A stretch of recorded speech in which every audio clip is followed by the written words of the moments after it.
주님께서 여러분과 함께 또한 사제의 영과 함께 루카가 전한 거룩한 복음입니다. 주님 영광 받으소서. 그때 예수님께서 모든 사람에게 말씀하셨다. 누구든지 내 뒤를 따라오려면 자신을 버리고 날마다 제 십자가를 지고 나를 따라야 한다. 정녕 자기 목숨을 구하려는 사람은 목숨을 잃을 것이고 나 때문에 자기 목숨을 잃는 그 사람은 목숨을 구할 것이다. 사람이 온 세상을 얻고도 자기 자신을 잃거나 해치게 되면 무슨 소용이 있느냐? 누구든지 나와 내 말을 부끄럽게 여기면 사람의 아들도 자기의 영광과 아버지와 거룩한 천사들의 영광에 쌓여올 때에 그를 부끄럽게 여길 것이다. 주님의 말씀입니다. 그리스도님 찬양합니다. 평화를 빕니다. 평화를 빕니다. 우리 성당에서 제가 수도원 성당을 좀 빌려서 미사를 할까 그런 고민도 좀 했었는데 왔다 갔다 하기가 좀 너무 번거로울 것 같아가지고 그냥 소박하지만 이렇게 미사하는 것도 오히려 사부님 더 좋아하실 수도 있겠다 그런 생각이 들어서 그냥 이렇게 소박하게 함께 미사공을 합니다. 성프란치스코 장고송이에 보면은 성프란치스코가 이제 오상을 받게 되는 과정, 그 라베르나에 올라서 피정을 하게 되는 이런 과정, 마치고 오상을 받고 이제 내려와서 다시 보르춘쿨라 돌아오는 여정, 이런 여정들이 이제 소상하게 기록되어 있고, 그러면서 그런 과정 하나에서 이 오상을 목격하고 경험했던 사람들의 증언 이런 것도 이제 다 이야기를 하고 있는데 성 프란치스코가 오상을 받게 된 것이 그냥 우연일까? 이런 생각을 해볼 수가 있고 또 우리 묘하게 오상은 우리 프란치스칸들하고 관계 있는 것 같아요. 우리 카푸친의 오상 비오 시모님 같은 경우도 그렇고 성녀 베로니카 줄리아니 같은 경우도 그렇고 우리 프란치스칸 성인 성녀들 중에서 이런 오상을 받은 분들이 꽤 있어요. 그래서 우리 프랑스 사람들이 왜 오상을 이렇게 잘 받지? 우연인가? 아니면 더 잘 받게 됐다면 그 이유는 뭘까? 뭐 이런 생각을 보면은 프란치스코도 이제 그렇고 우리 프란치스칸들은 십자가를 무척이나 사랑하는 사람들이다 그렇게 이해할 수가 있어요. 프란치스코도 사실 회개 초기부터 달메나우 십자가를 만나가지고 이 십자가 신심, 그래서 이 십자가를 통해서 나를 구원해 주신, 우리를 구원해 주신 하나님께 언제든지 우리 흠숭과 찬미를 드리자. 그렇게 해서 우리가 어디에 가든지 어느 성당에 가든지 어디서 어느 집회에서든지 우리가 항상 우리가 찬미송이라고 하나요, 그죠? 프란치스코 찬미송을 계속 하잖아요. 그렇게 프란치스코는 자신의 회개 체험 때부터 해서 십자가를 통해서 하나님께서 우리를 구원해 줄 거는데 확실히 깨닫고 그렇게 구원해 주신 그 십자가를 늘 바라보고 십자가 때문에 감사하고 이렇게 살았죠. 성녀 글라라의 이제 영성, 관상 영성의 핵심을 거울의 영성이라고 해요. 하는데 성녀 글라라가 여성이기도 했지만 프라하의 성녀 아녜스에게 보낸 편지에서 거울의 비유를 들어가지고 우리의 관상을 이야기를 하고 있어요. 하는데 여성들은 거울을 바라보니까 많이 보니까 거울을 바라보면서 십자가를 바라보라는 이야기입니다. 결국 우리 프란치스칸 영성의 저 뿌리에 있는 부분 중에 하나가 바로 십자가예요. 그리고 오늘날에는 우리가 이제 성체를 더 중요시하잖아요. 어떻게 보면 거죠. 성체를, 특히 가톨릭 교회에서는 성체를 더 중심에 놓고 중요시하다 보니까 십자가에 대한 애정이 옛날 중세 때처럼 가지는 않은 것 같아요. 그래서 옛날에는 오로지 십자가였거든요. 오죽하면 십자군까지, 전쟁도 십자가 내고 가가지고 있어요. 십자가가 가면 승리한다. 이런 어떤 글이고, 십자가가 우리를 구원해준다. 이런 것이 있었거든요. 물론 이제 성녀 글라라 같은 경우는 이제 성체의 기적으로 사라선인들을 아시시에서 무찌르는 이런 이야기도 나옵니다만, 어쨌든 프란치스칸들에게 십자가에 대한 독특한 사랑이랄까요? 그런 게 이제 들어가 있습니다.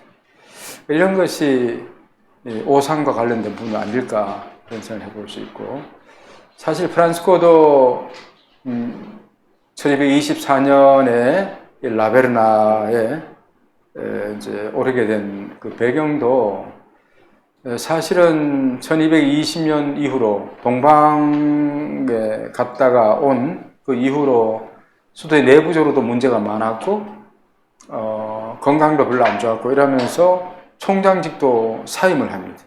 1220년에 사임을 하고 24년 이때까지 뭐 또 광부장들이나 유식한 사람들이 회칙 쓰라 해서 회칙도 썼는데 써오니까 또 뭐 마음에 드니 안 드니 하고 다시 쓰라 하고 뭐 이런 어떤 하여튼 영적으로도 그렇고 굉장히 육체적으로도 그렇고 고통의 연속이었어요. 어떻게 보면 프란치스코의 생애 중에서 최악의 시간이 1220년부터 24년에 걸친 이 시기였다. 그렇게 이해할 수 같아요. 이렇게 고뇌를 하면서 프란치스코는 자기는 실패했구나 이런 생각을 했다고 해요. 나는 실패했어. 하나님께서 나에게 주신 소명을 제대로 완수 못했어. 우리 이 수도의 꼬라지 봐도 이건 내가 생긴 것도 아니야. 이건 영 엉터리야 지금.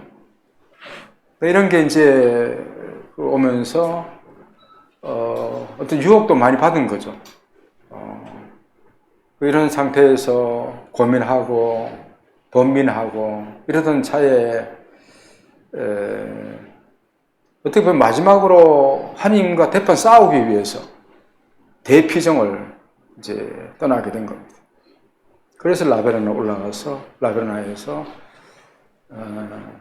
십자가 하나만 놓고 동굴 속에서 계속 기도를 하죠.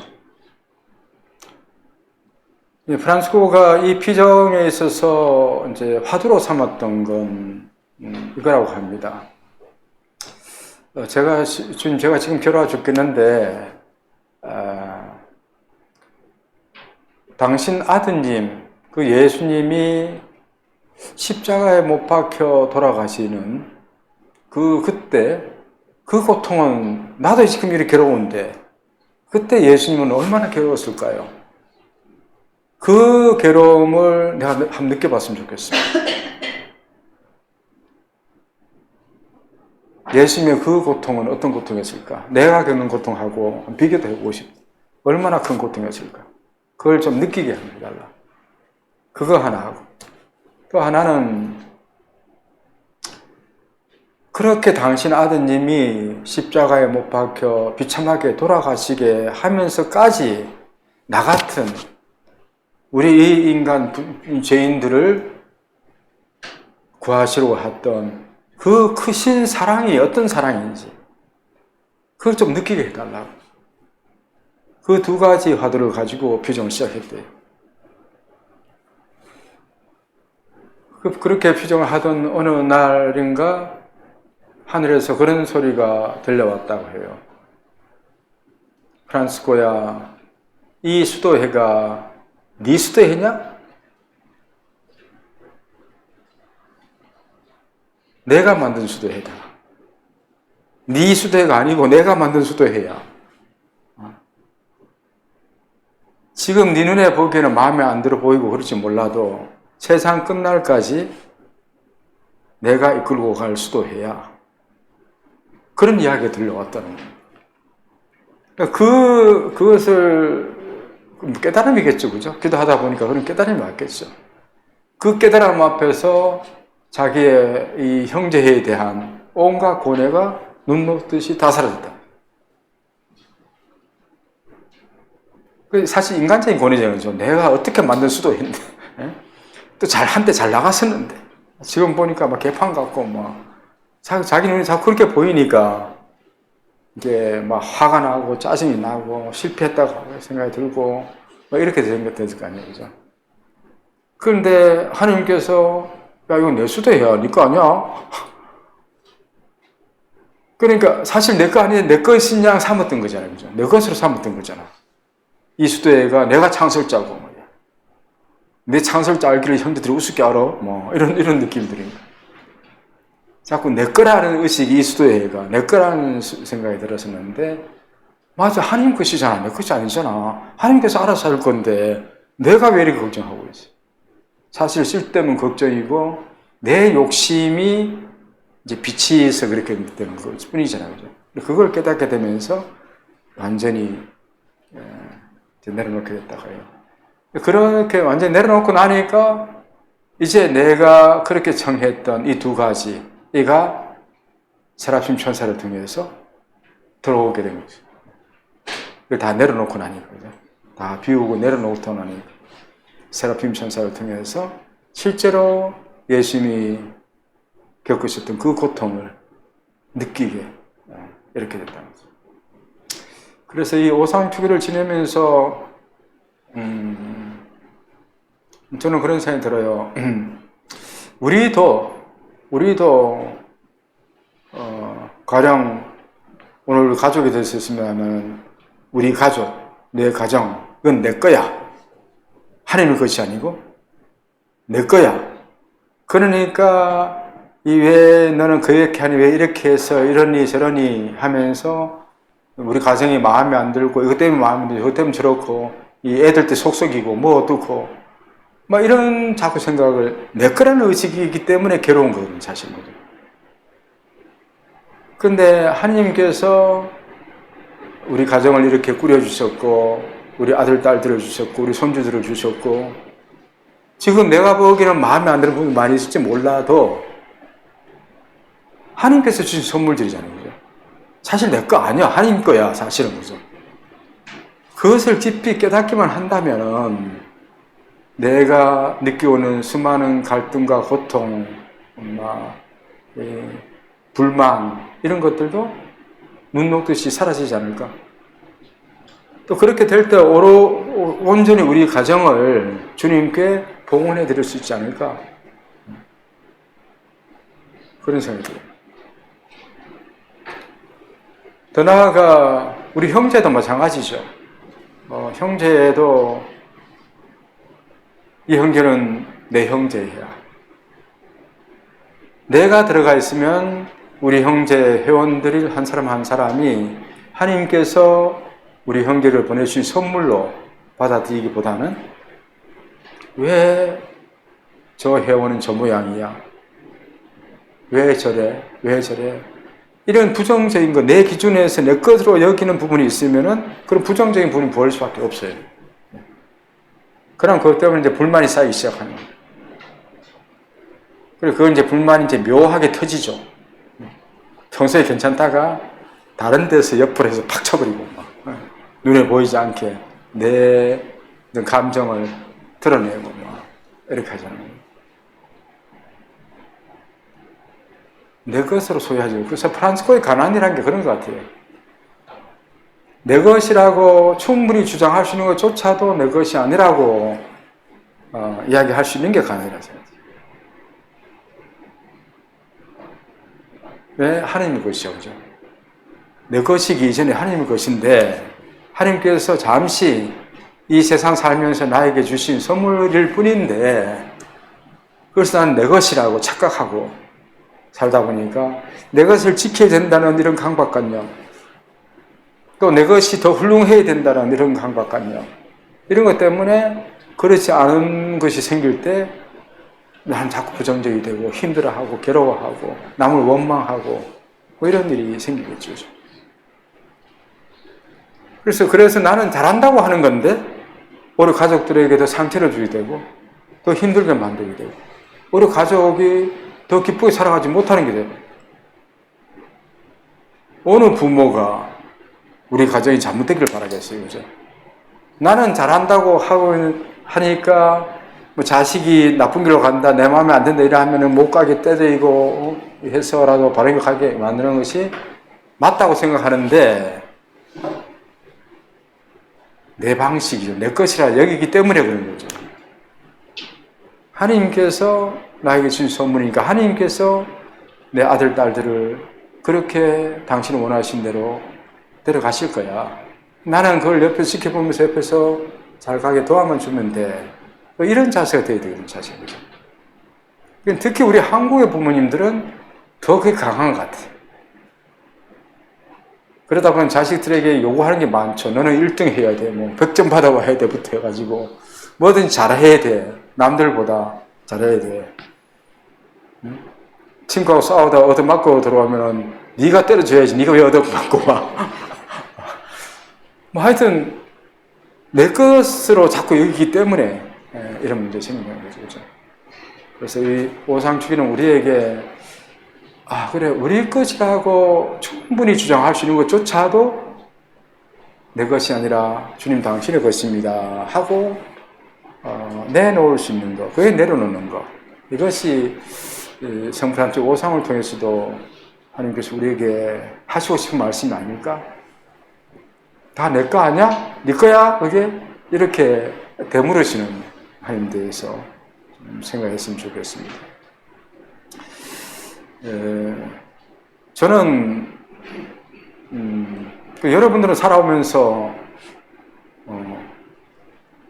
큰 상처를 몇 개나 받았어요? 오상이면 5개 상처는 받아야 되는데 저는 오상을 받았어요. 그래서 오상선이잖아요. 그럴 줄 알았어요. 오상만 받은 게 아니라 선까지 받았어요. 기가 막히죠, 그죠? 이미 프란치칸으로 다 받아버렸어요. 그렇게 생각해보니까 사실은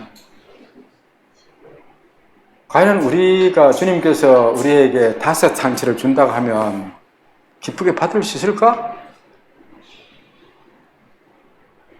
한 개도 받기 싫은데 1상도 받기 싫은데 5상까지 받으라고요? 이런 생각이 좀 있을 거라 생각해요. 그런데 정말 하나님께서 우리에게 주시는 그 고통이 어쨌든 다가오는 고통이라면 그 고통을 피한다고 피해지는 것도 아니고, 그죠? 또 그것을 거부하면서 억지로 하게 되면 진짜 죽으라고 힘들어. 그런데 하나님께서 주시는 이 고통이 예수님께서도 겪으신 고통이고 사부님도 겪으신 고통을 생각한다면 이 고통은 적어도 무의미한 고통이 되게 해서는 안 된다는 거예요. 어쨌든 겪어야 할 고통이라면 우리에게 이 세상 살면서 어떤 고통이 다가올지 아무도 몰라. 그죠? 왜 나에게 이런 고통이 이럴 때가 있습니다. 그렇지만 그걸 갖다가 왜 나는 아냐 아무리 해도 나에게 닥친 겁니다. 나의 것이. 그럼 기꺼이 수용해야 돼요. 수용이 쉽지 않죠, 인간적으로는. 그러나 이것을 수용하게 되면은 이것은 무의미한 고통이 아니라 누군지 모르겠지만 우리 가족이든지 아니면 어떤 정말 불쌍한 연합연원인지 누군지 모르겠지만 그 누군가의 구원의 밑거름이 될 수 있는 고통이다. 그걸 우리는 믿어야 될 것 같아요.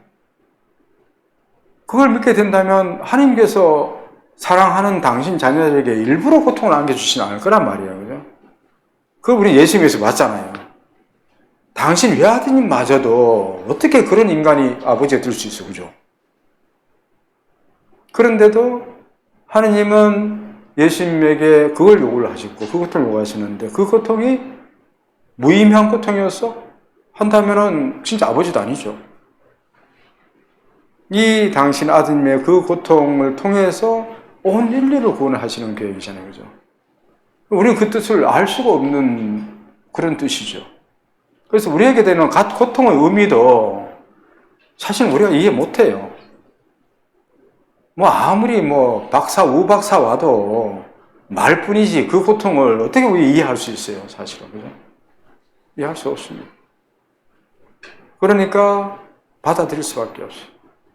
그 프란시스코처럼 기쁘게 받아들이면서 죽음마저도, 그런 질병마저도 형제요, 자매로 받아들여야 되는 거죠. 그렇게 기쁘게 받아들이면 이 고통은 더 이상 고통이 아니고 구원을 가져다 주는 열매가 됩니다.